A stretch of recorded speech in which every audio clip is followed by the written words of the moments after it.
Sometimes when it comes to woodworking, you have material left over from a project that you don't quite know what to do with.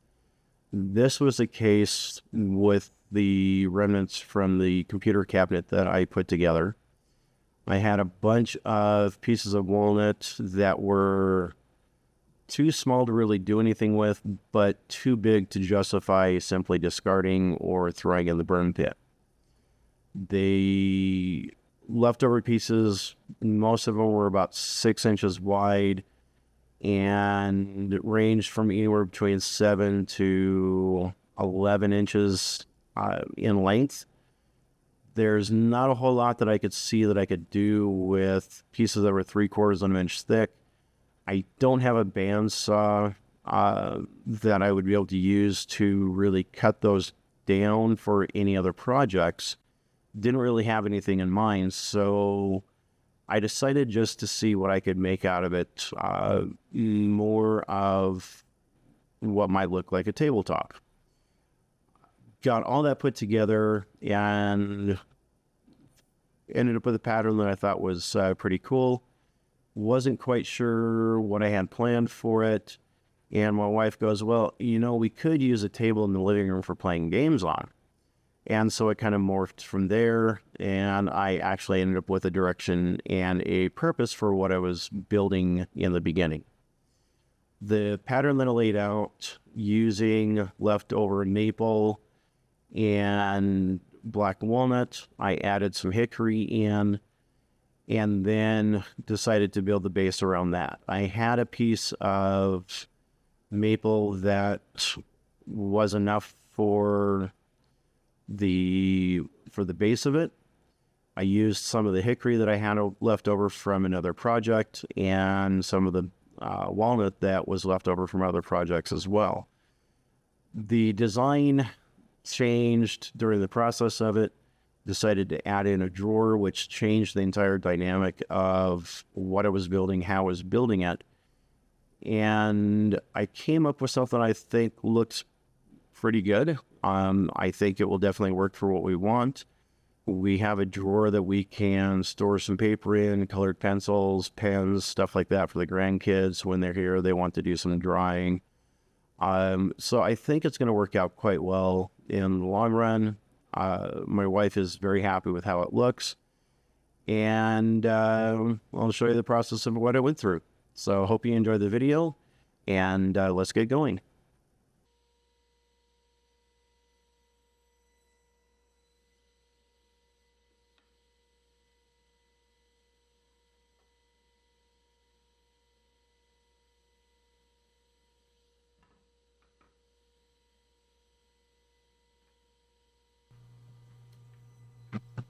Here I'm cutting down the walnut. Just make sure everything is a uniform size.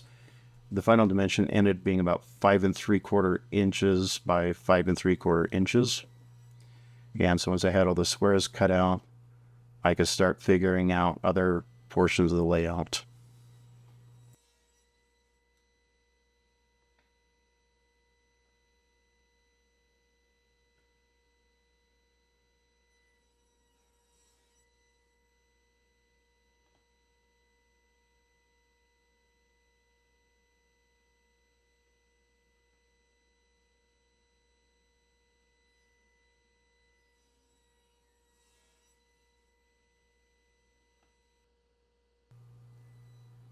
The maple was all cut to 1 inch wide strips, and then I cut a dado out in the middle of it to accommodate the hickory strips that'll be going into it for an inlay.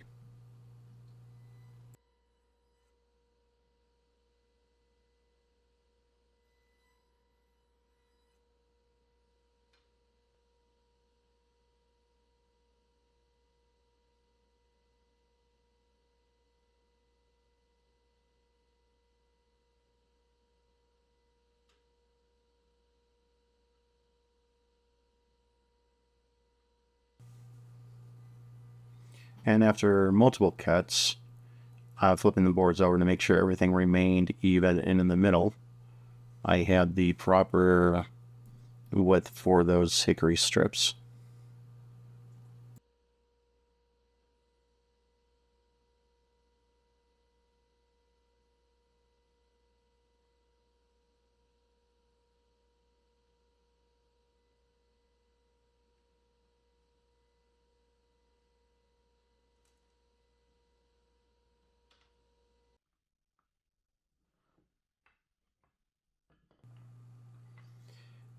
And now it's time to start playing with the layout, seeing how I wanted these set. And I came to realize later on that trying to put together a cool interlaced design for the maple strips was more or less a waste of time. And you'll see why a little bit further into the video.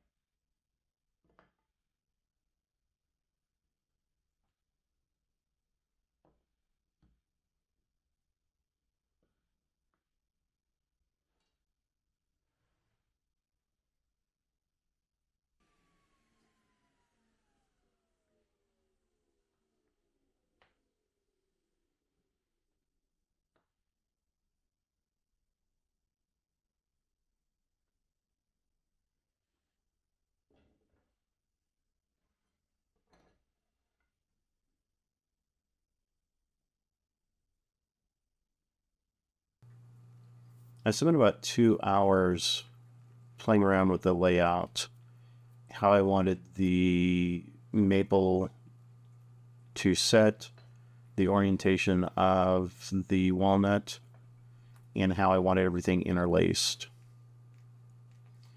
And with the edge pieces cut to the final length, it was time to start gluing things up and make this thing permanent.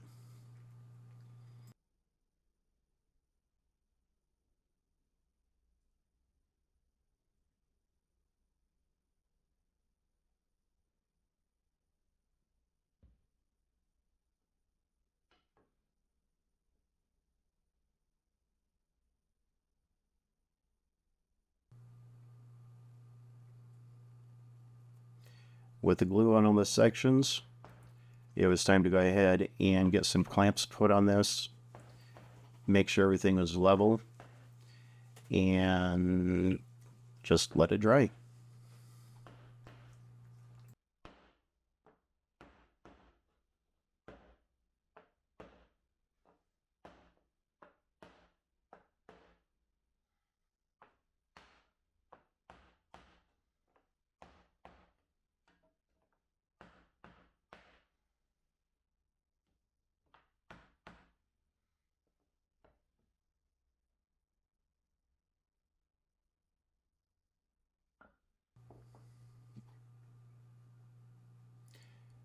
And here's where I realized that the interlaced pattern that I had set up with the maple wasn't going to matter. After cutting out the middle of the maple dividers so that I could be able to inlay the hickory, the interlaced pattern just didn't matter and completely disappeared. It's still prevalent on the bottom, but that's something you're never going to see with the design of this stable.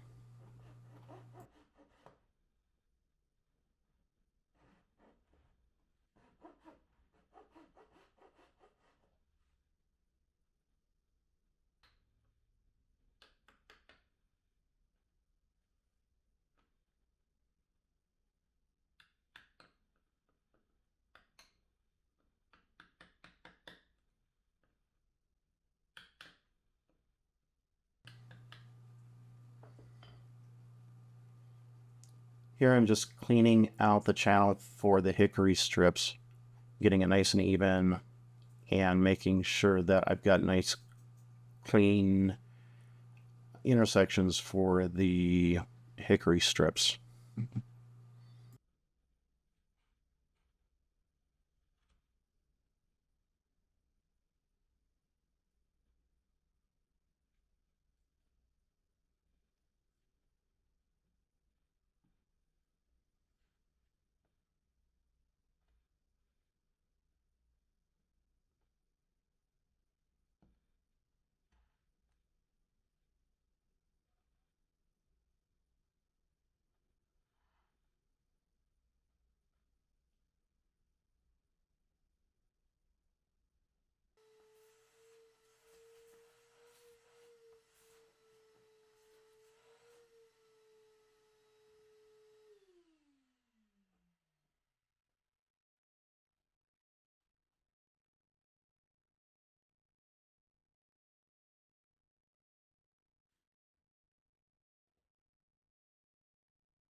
With that cleaned out, now I can go ahead and get these cut to length and put in place.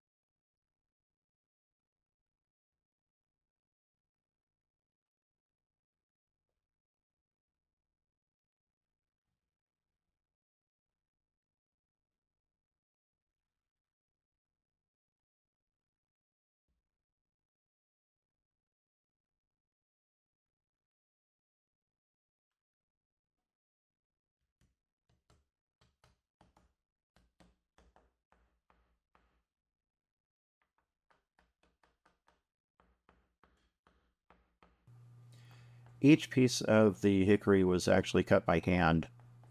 If I would have thought about it previously, I would have just cut the middle out of each of these longer strips so that I wouldn't have to cut individual strips for the rest of it. I could have just laid out a full piece all the way across.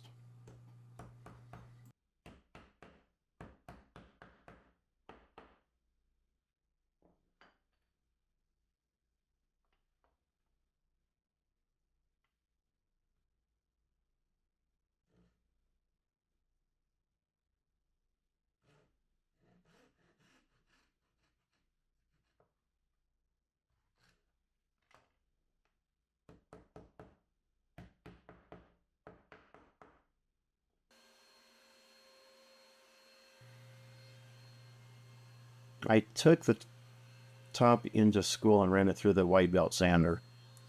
We have a 53-inch sander that I can be able to use and just help get this thing nice and flat and even.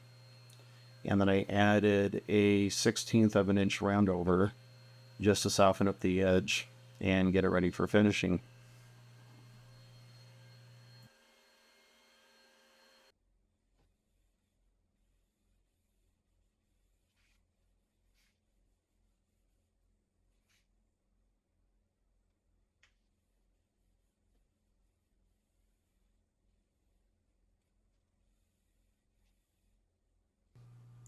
After wiping it down with denatured alcohol just to clean it off, I was able to start applying the Black Forest Wood Company furniture oil and be able to get this thing transformed and set it aside to let it set for about a week.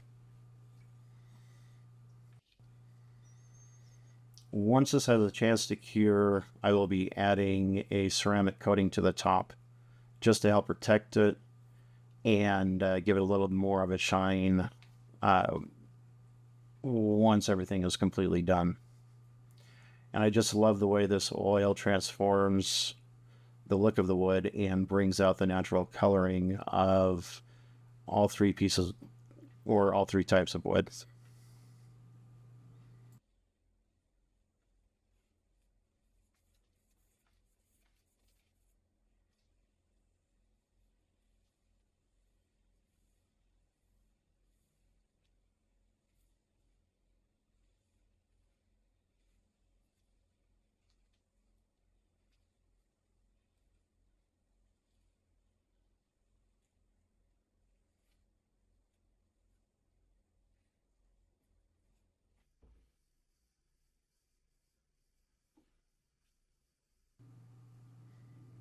After a good wipe down and buffing, I add a second coat and then just help smooth it out using a white 3M Scotch pad and then let it set.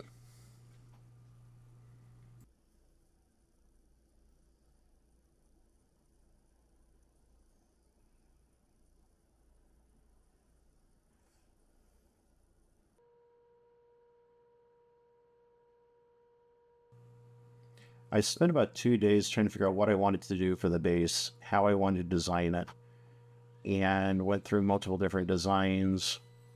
Spent about 2 hours drawing it out, changing things, and figuring out the final design for this.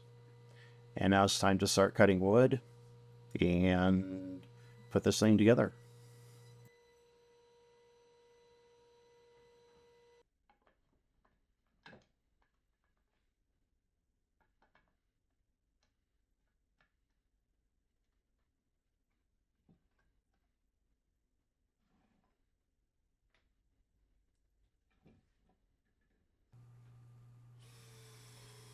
Here I'm using the dowel centering jig that I have, and I'm just going to connect these to the legs with dowels instead of going through the trouble of doing a mortise and tenon.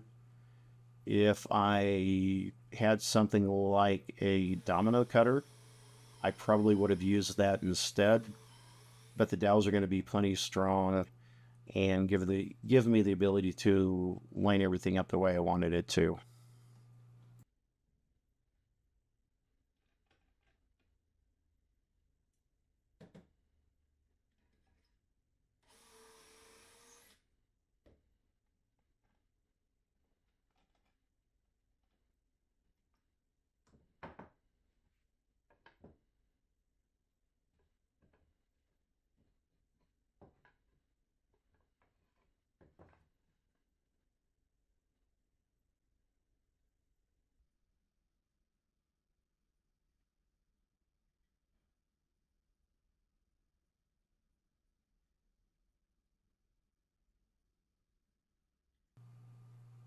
Now that the skirt and the legs are drilled out and ready for the dowels, I can go ahead and do a dry fit, make sure everything lines up, and make sure that I didn't do anything wrong.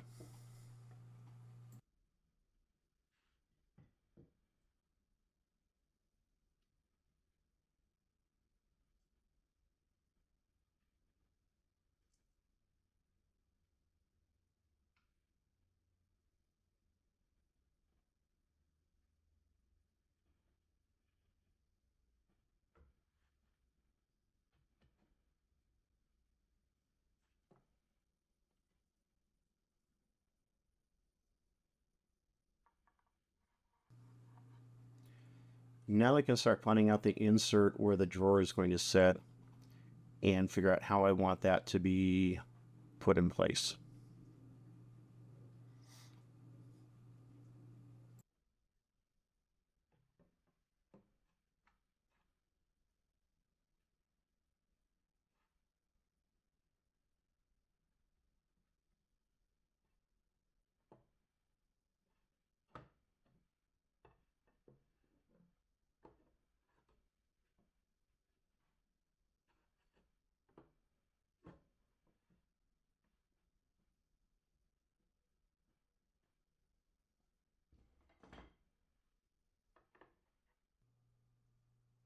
Once I got the basic layout set up, I realized that I was having issues reading a tape measure. So my original plan for how this was going together had to change. I ended up using a combination of half laps and dowels to put this together and get everything cleaned up.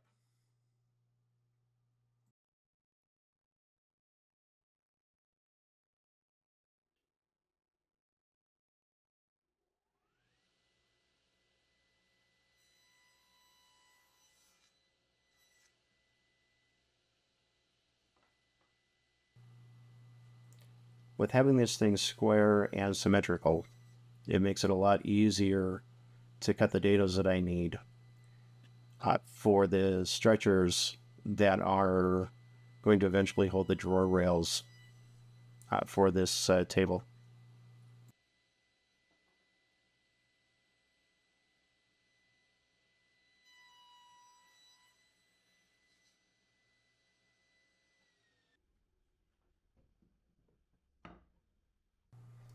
Now I can just verify the fit on the stretchers, make sure it's going to fit in place like it's supposed to. And as you can see, there's a nice tight fit. And this is going to line up exactly the way I need it to.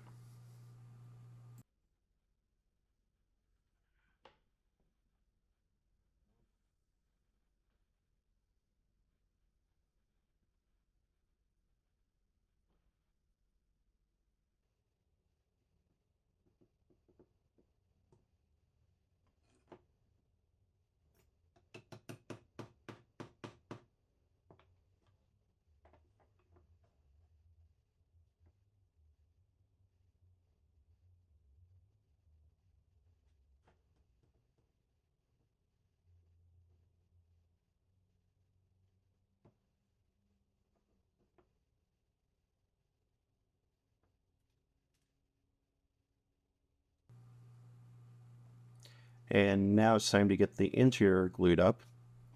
As you can see, I did add some dowels into it just to help with alignment and making sure that everything stayed square, and I didn't have anything getting out of shape with this.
And after adding a few clamps just to hold everything in place, it's time to let this portion dry, and I can start working on the side skirts.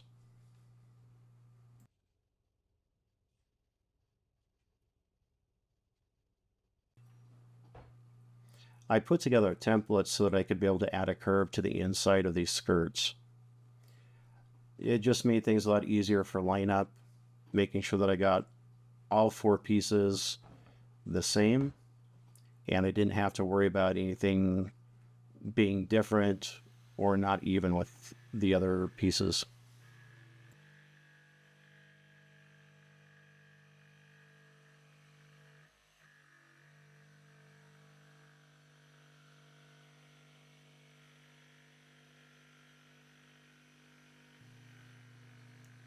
I used my jigsaw to cut out the excess on the curves just to make it easier when I went to the routing table and had less to be able to cut off with the flush trim bit that I have.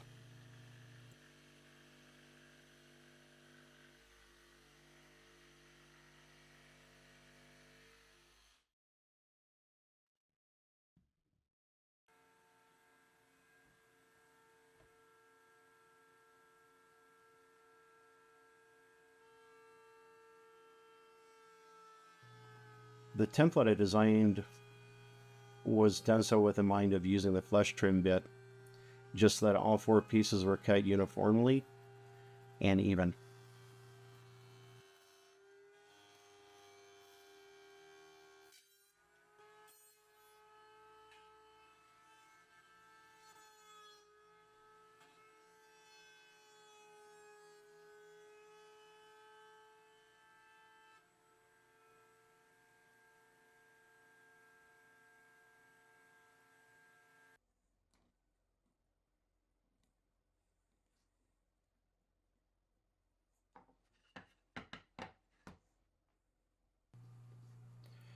The part of the fun of buying rustic wood is you end up having a lot of bark inclusions or knot holes in them that need to be cleaned out before you can fill them with an epoxy.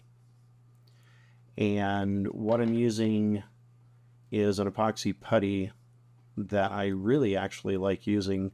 It's easy. I don't have to worry about mixing anything together. Just knead it together like a dough, and I can mix as much as I need at any time for filling in the knot holes or where the bark inclusions were.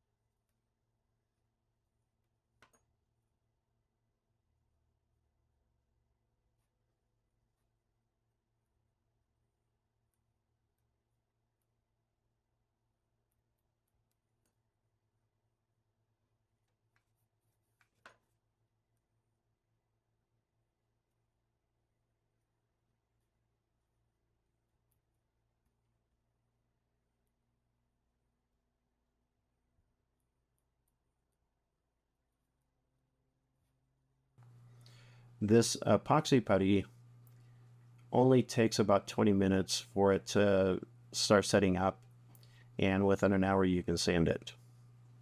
So while that was curing and waiting to be able to finish that and sand that down, I went ahead and got the taper added to the legs and got those set to be finished.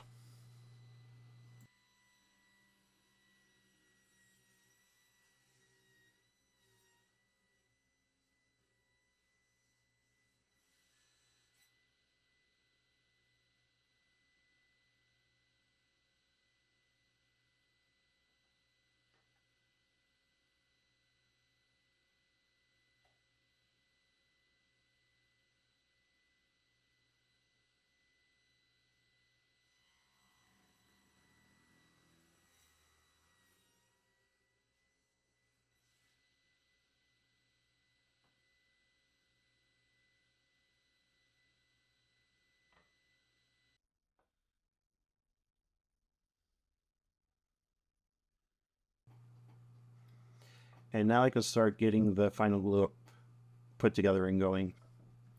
As you can see, I decided to add a couple of shadow lines or datas into each of the side skirts. I just thought this would look nice and be a neat little touch because of having a drawer on one side. It kind of gives the illusion that there might be a drawer on the other three sides as well. And this data was only cut about 1/16 of an inch deep.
And with this clamped together, I can go ahead and set this aside once it's finished and start working on the drawer and getting the whole thing ready to apply the finish to.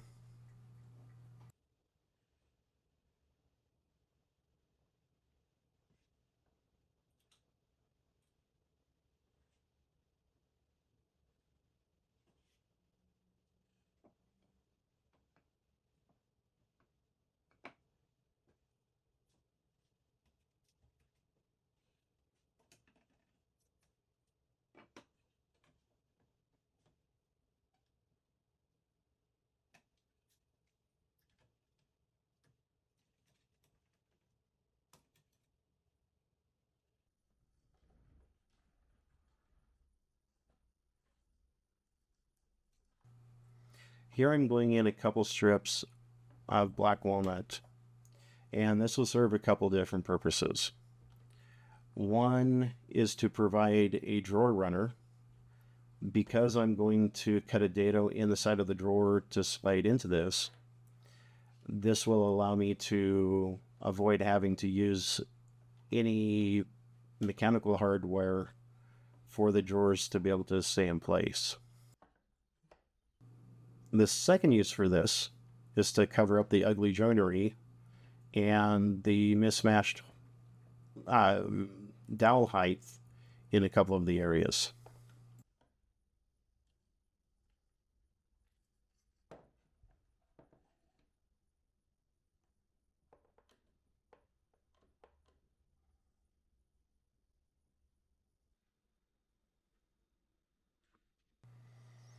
And here we have the base completely finished. I still need to apply the finish to it, but the top is lined up and sitting roughly where it needs to be. I'm going to just simply use some screws to attach the top, and that way if I decide that the base doesn't work or we want to do something different, I can easily reuse the top and just build a new base for it. And here you can see the drawer. I did not film putting that together or putting the face on it.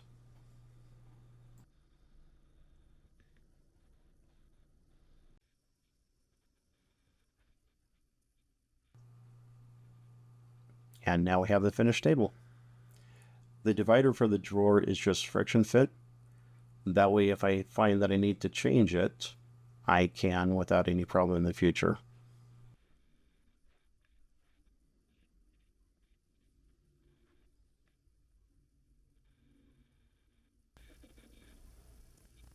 Here we have the finished table. I was able to get it inside.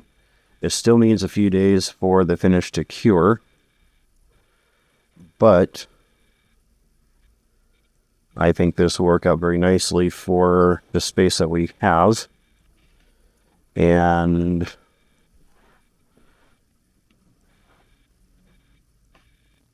should be pretty good. My wife and one of the grandkids have already been using it to play games on it, and it's worked out pretty good. So, but as you can see, we don't have a whole lot of space in here just because of how the living room is set up, what we have in here. And I'm not sure how much we can change that, but for the space that we have to work with, this will definitely work. But I appreciate you taking the time to watch the video. Hopefully you enjoyed it. Hopefully it gives you an idea of something that you can do a little more creative with leftover pieces. And we will see you on the next video. Thank you very much.